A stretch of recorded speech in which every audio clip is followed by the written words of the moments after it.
irmãos, nós ficamos assim, um tanto quanto incomodados quando a gente pensa que Deus fecha as portas, né?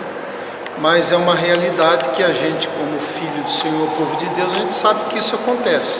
Deus fecha as portas, não porque Deus seja mau, mas porque Deus sabe o que nós não sabemos, né?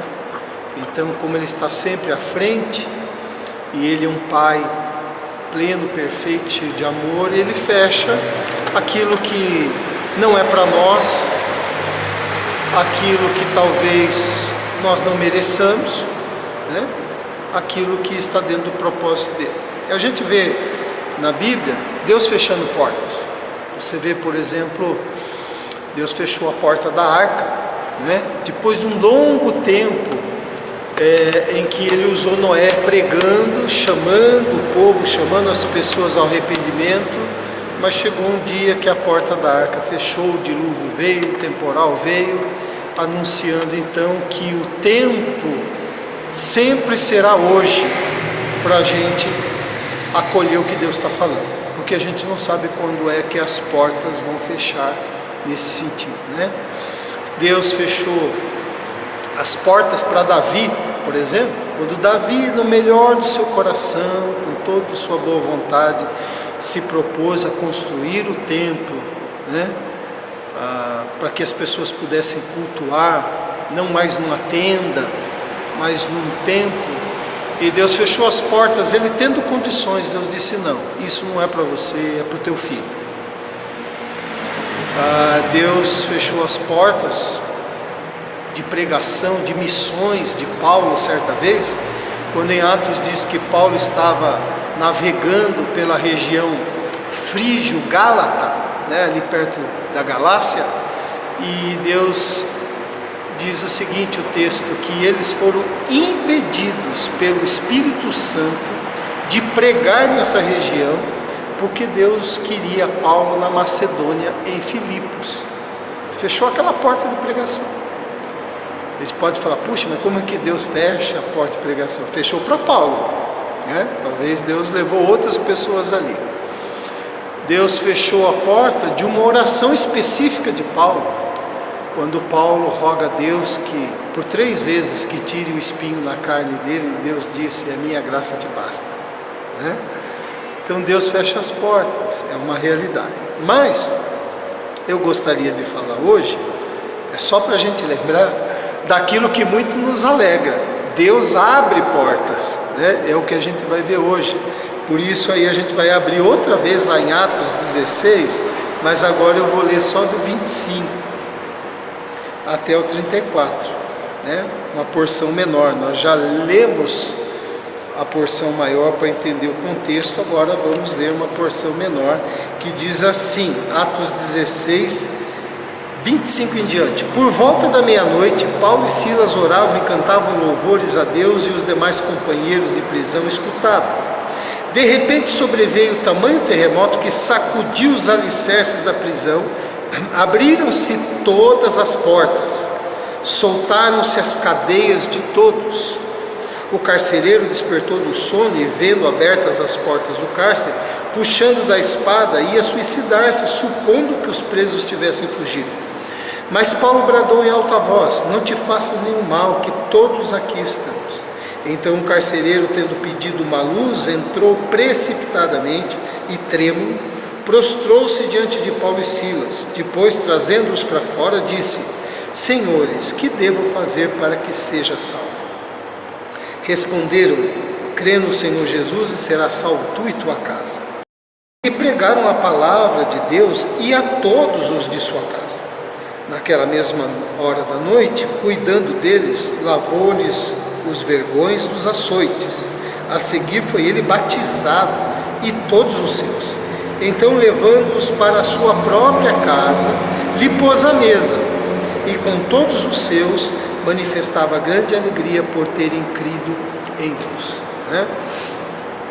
Entrando direto no nosso assunto, quais portas se abriram imediatamente a gente vai saber e falar que a porta do cárcere, né, abriu. Mas há mais portas que abriram aqui, né, que a gente vai ver. Será que abriu só do cárcere? Quais cárceres? Quais portas em nosso coração Deus quer que estejam abertas para Ele, na qual a gente se entregar o nosso coração para Ele, Deus vai agir. Então Deus é um Deus que abre portas.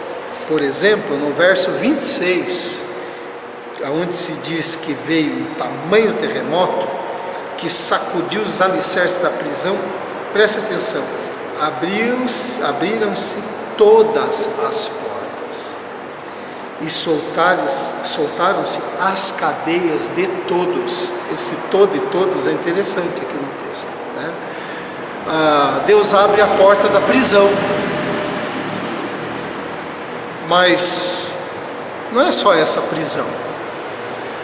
Há almas que estão presas, às vezes por um passado difícil, mas ainda está presa naquele passado. Às vezes por uma lembrança amarga, mas a gente ainda está preso nessa lembrança. Às vezes por causa de mágoas, por causa de vícios, por causa de injustiças que fizeram com a gente, né? Por causa de sentimentos confusos, por causa de angústia. A gente muitas vezes, alguns mais que outros, com angústia de existir, se perguntando: por que meu pai foi assim? Por que minha mãe foi assim? Por que me aconteceu isso? É porque as coisas não deram certo lá atrás, né? Por que não estão dando certo hoje? Angústias da existência, né? Mas Deus abre essas portas, normalmente mediante o nosso clamor, normalmente mediante a intercessão de alguém. Às vezes não é nem a própria pessoa, mas alguém que está intercedendo por ela. Às vezes por causa de um arrependimento, aí vem o perdão e liberta aquela pessoa daquele sentimento, daquela situação. Você percebe que o carcereiro, parece que não era só Paulo e Silas que estavam presos, o carcereiro parece que estava numa prisão, porque quando ele percebe que está aberto, ele faz uma pergunta que não tem nada a ver com o carcereiro, nada a ver com o que aconteceu, nada a ver com o preso. Ele chega para Paulo e Silas e diz assim: senhores, o que devo fazer para que seja salvo? O que isso tem a ver com carcereiro ou carceragem? Mas tinha a ver com alguma prisão dentro dele, né? E Deus abriu essa porta também. Não foi só a porta do cárcere, mas foi o cárcere com que o carcereiro vivia. Por isso que quando diz assim, caíram-se as cadeias de todos, é de todos mesmo, inclusive do carcereiro. Interessante, né? O terremoto, que é o sinal da manifestação de Deus, não veio só para sacudir os tijolos e as portas, sacudiu o carcereiro por dentro também, né? Então Deus abre a porta da prisão e a gente pode pensar: o que é que está nos prendendo de ter um relacionamento totalmente entregue ao Senhor? O que é que está prendendo a gente, né? Para a gente ter um relacionamento mais comprometido, mais vigoroso, mais significativo com Deus. Veja o verso 29 e 30, outra porta que Deus abre. Então o carcereiro, tendo pedido uma luz, entrou precipitadamente e trêmulo prostrou-se diante de Paulo. Depois, trazendo-os para fora, fez aquela pergunta: senhores, o que devo fazer para que seja salvo? E eles responderam: crê no Senhor Jesus e serás salvo, tu e tua casa. Ou seja, Deus abre a porta da consciência, né? Porque naquele momento ele tomou consciência de si mesmo. Naquele momento ele faz uma pergunta que tem a ver com a vida, que tem a ver com a alma, que tem a ver com a salvação, que não tem nada a ver com tijolo, com trabalho, com função, com obrigação. Ele faz a consciência, que é aquele testemunho do nosso espírito que nos aprova ou desaprova. a nossa consciência fica pesada, a nossa consciência fica leve, e de alguma forma Deus operou na consciência dele, que ele disse: o que eu preciso fazer para... né? Então Deus abre a porta da consciência, e aí tem algumas coisas que a gente pode pensar figuradamente. Ele diz aqui o texto que ele pede uma luz. Uma luz simboliza o desejo de orientação, o desejo de clareza, o desejo de enxergar. Depois diz o texto que ele correu e se jogou aos pés de Paulo e Silas, que representavam naquele momento o sagrado. Depois se diz que ele cai aos pés, é uma postura de dependência, né? Talvez Deus esteja falando na nossa consciência a respeito de transformação, a respeito da nossa necessidade de levar Deus a sério, talvez quanto ao servir o Senhor, e a gente pode pensar, o que está precisando para a gente depender mais de Deus, para a gente se render a Ele, para a gente se entregar a Ele, né? Então Deus abre a porta da consciência. Verso 30 ao 32, nós já lemos, ele fez a pergunta, Paulo respondeu. No 32 diz que lhe pregaram a palavra de Deus e todos os de sua casa, né? Então veja, quando se diz assim: crê no Senhor Jesus, será salvo tu e tua casa, crê no Senhor Jesus mediante a pregação, e Paulo foi e pregou para todos da casa também. Quer dizer, todos da casa também seriam salvos se crescem na pregação, né? Então Deus abre a porta do coração, abriu a porta do coração dele, para ele fazer a pergunta. Veja, o terremoto sacudiu o chão, sacudiu os alicerces, e a porta abriu. No carcereiro, o terremoto de Deus fez com que ele pensasse a respeito dele e fizesse uma pergunta. Então já mostra que Deus estava operando no coração dele antes dele fazer a pergunta, né? Então Deus abre a porta do nosso coração e abriu para ele ouvir o Evangelho, para ele pensar naqueles que estavam em casa, porque depois eles levam Paulo e Silas para a casa dele, né? Para ser batizado, né? Para trabalhar nessa área da vida dele. Agora presta atenção na pergunta dele: senhores, o que devo fazer para ser? Para ser. Ele queria ser. Ele queria saber o que ele precisa para ser. Ele não queria saber o que ele precisava para fazer. Fazer para ser, para tornar-se, né? Então, o que eu devo fazer para ser salvo? Para ser transformado? Para ser consagrado? Para ser dedicado? Para ser um homem, uma mulher, um jovem, um filho de Deus como Deus quer? O que eu preciso fazer para ser? Né? Entregando o coração, o desejo de ser.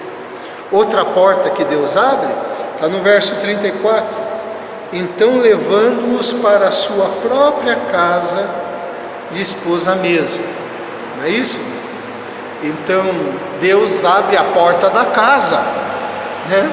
Da casa literalmente. Ele levou para casa, e ali a casa se tornou uma pequena comunidade. Os seus se converteram, e de repente todos estavam ali, como diz o texto, manifestando grande alegria por ter crido em Deus. Então a casa se tornou uma pequena igreja, uma pequena comunidade de quem crê em Deus, né? Que é o desafio para nossa casa, lar. Mas nós sabemos que a nossa casa, a casa de Deus, não é só o nosso lar, ao aspecto do lar, mas se transformar numa comunidade de Deus aqui dentro, a casa do ser, a casa aqui dentro, a casa que é a vida, a nossa existência, né? Então, o que nós podemos fazer para que a casa, nosso lar, a casa, o nosso interior, a casa, a nossa existência, possa estar mais aberta para Ele. Ainda uma última porta. Diz que Ele levou para casa. E aí tem uma menção que nós podemos entender o que aconteceu. Quando diz assim, e lhe pôs à mesa, significa o quê? Serviu um café, serviu uma refeição, abriu a despensa e ofereceu algo para eles. Ou seja, Deus abre a porta da despensa, que significa tudo aquilo que a gente tem recebido de Deus, que não é nosso, que é fruto da graça dele. Veja, diz o texto que ele lavou os vergões, cuidou deles e lhes pôs à mesa. Então, ele pegou lá a caixinha de medicamento, né? Seja o que for que pudesse cuidar dos ferimentos que tinha, porque lembra, quando a gente leu todo o contexto, Paulo e Silas tinham apanhado de vara, e os vergões ficaram, né?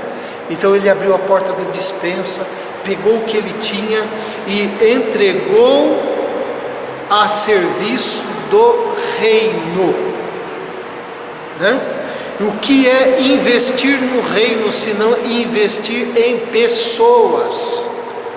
Porque investir no reino é investir no governo de Deus. O que é o reino de Deus? O meu reino, Jesus disse, o reino de Deus está dentro de vós. É o governo dele. Investir no reino é investir para alcançar pessoas, é investir na vida das pessoas, é investir de maneira que o evangelho possa chegar nas pessoas. Ele fez isso, ele abriu a porta da despensa.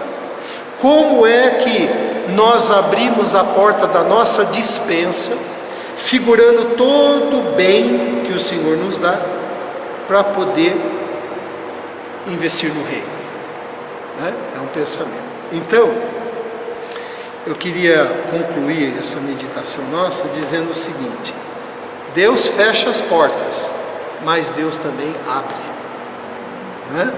Deus abre. Onde o Senhor atua, as coisas se abrem, ou se fecham, mas se abrem. Abre a consciência de alguém, abre a casa, seja ela física ou interior, abre o coração, abre a generosidade. E isso serve para a gente não desistir de orar pela vida das pessoas que precisam ter algo aberto pelo Senhor, né? Às vezes é um parente, às vezes é um conhecido, um amigo, às vezes é alguém que nós não conhecemos, mas nós temos informação de que necessita, né? E a gente ora. Então coloque também diante do Senhor o que está te prendendo, para você servir Ele melhor. Seu coração, a sua casa, a sua despensa, tudo que tem dado, o que está prendendo? E peça ao Senhor também para que Ele esteja abrindo, destravando, liberando, agindo de forma de que nada venha prender você de servir ao Senhor, de amar o Senhor e de se entregar ao Senhor. Então nós temos aqui duas orações, pedindo para que o Senhor abra, pedindo para que o Senhor abra as coisas que nós precisamos, dentro da nossa casa, da nossa vida, dentro de nós, e pedindo por outras pessoas também. Porque Deus é um Deus que abre portas. Esse versículo me chamou a atenção. E aí caíram as cadeias de todos, né? E todos, né, ficaram livres. Abriram a porta de todos os cárceres e caíram as cadeias de todos. Então, vamos louvar o Senhor, e você meditando nisso, esteja orando também por essas coisas que a gente falou e diz respeito à sua vida. Pai querido, muito obrigado pela tua palavra, obrigado porque o Senhor, quando fecha a porta, é o melhor para nós, é o melhor.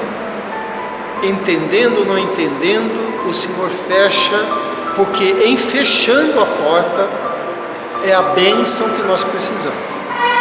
Mas o Senhor também abre portas, a porta do emprego, a porta da saúde, a porta, Pai, da sabedoria, do entendimento, do discernimento, a porta, Senhor, que liberta, a porta que cura. O Senhor é aquele que abre a porta que vem transformar. O Senhor abre as portas da prisão, o Senhor abre as portas da consciência, do coração, da casa, da despensa. Então nós pedimos, ó Deus, que nos ajude, destrava, abre, torna livre tudo aquilo que nos prenda de ser melhor para o Senhor, e aí melhor para nós mesmos. Obrigado, oramos, Pai, em favor de nossas vidas, em favor daqueles que necessitam deste abrir, deste terremoto do Senhor. Então nós oramos agradecidos em nome de Jesus. Amém. Amém. Deus abençoe.